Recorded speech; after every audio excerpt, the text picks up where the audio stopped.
So at the end of our season 2, we've been doing a lot of testing to find out what builds are really good for commanders. And I just so happen to have two friends.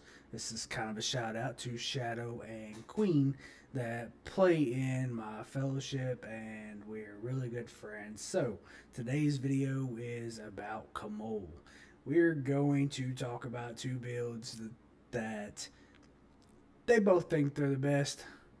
We're going to figure out which one the leader thinks is the right option. Stick around. Let's get it.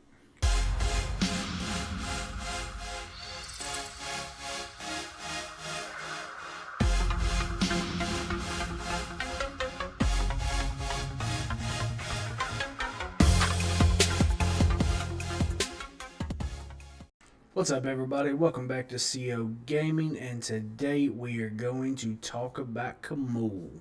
As I said in my intro, I got two very good friends that have been doing a lot of testing. Just want to give Shadow and Witch Queen a shout out. They spent a lot of troops to come across this build, and let's get into it right now. So, the first of these two builds, and what I would consider the best out of the two builds, mind you, it was a very close fight. Gear was really close.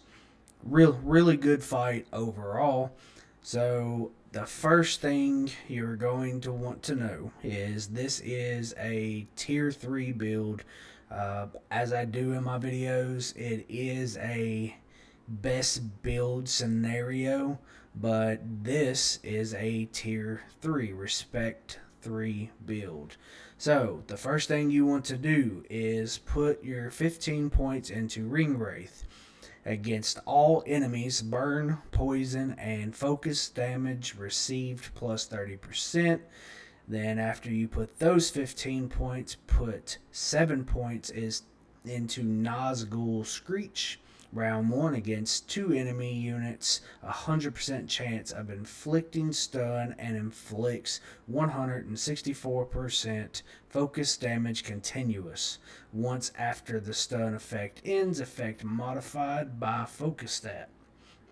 After you put those 7 points into Nazgul Screech, go up and put 7 points into Morgul Poison. Each round, normal attacks inflict 70% poison damage continuous for 2 rounds. After you have filled that Ring Wraith tree, you will go to second in command. Commander focus plus 9, allied melee units damage dealt plus 9% during combat. Of course, that will be higher once you have all 15 points put in it. After you have your 15 points put in second in command, do 7 points in anticipation. Allied unit with the lowest defense, 10.7% chance to evade all damage from the next 4 attacks. After that, put your 7 points into Discipline. Army defense plus 5 will be higher. All the rest of the points you have after you have filled the Ring Wraith tree and the second in command tree, and both side trees for each one, put all of your extra points into Shadow of the East. Against one enemy target, deals 20% focus damage once. That number will go up. That one hit will be larger. That is a round 1 ability. Outside of that, I would literally put every extra point you get into Shadow of the East. It's just going to be that one solid hit that helps you start off a fight pretty quickly. So the second build that you can do with this is you're pretty much changing from the second in command tree to the Shadow of the East. So you're going to stay with the entire Ring Wraith tree, both of its side skills, and you're going to fill up your Shadow of the East and do the side trees for it. With every point you have left after that, you will put into second in command.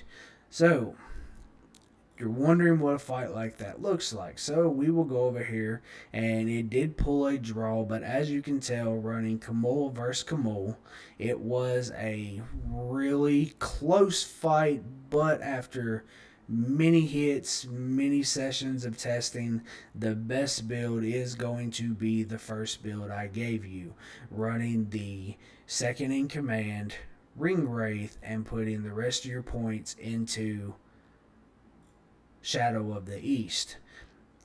Witch Queen's build did really good as well. Like I said, it was a close fight. I don't think you really could have got any closer. So, in truth, you cannot go wrong with either one of these builds. They are both going to be very good. Of course, as you see, Witch Queen here is running Swan Knights. Shadow is running the Witch King type troops, the build that we would all use there. It's You can't go wrong with either one of them. It is a really good build either way.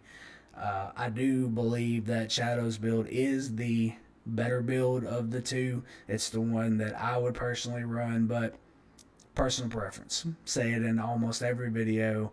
This game is a personal preference thing. No matter what you're fighting, you're going to be able to run a different style of troop or some other skill that's going to affect a commander in a different way. So you can't go wrong any way you slot a commander. It's all going to work. So for your gear, as you can see, Shadow is kind of stacking an equal amount of might and focus. That's the way you want to do it. It's all about melee units, so you're just going to want to stack up on your defenses, stack up on your attack, kind of equal out your might and focus. There's no wrong way to do it. Just melee. That's the unit you're going to use. You're not going to really use a ranged troop on this commander, so there's really no point in doing anything ranged. Melee, melee, melee. Preach it over and over again. The best troops on this game is melee troops, unless you're playing a T4 that has a really good, archer style T4. Outside of that, guys, like that's pretty much it. That's the two builds. Both of them work. Use whichever one that you personally prefer. I can give you my opinion all day long, but it's your choice to make. So, without further ado, that is the video. Hit that like button, push subscribe. See you out.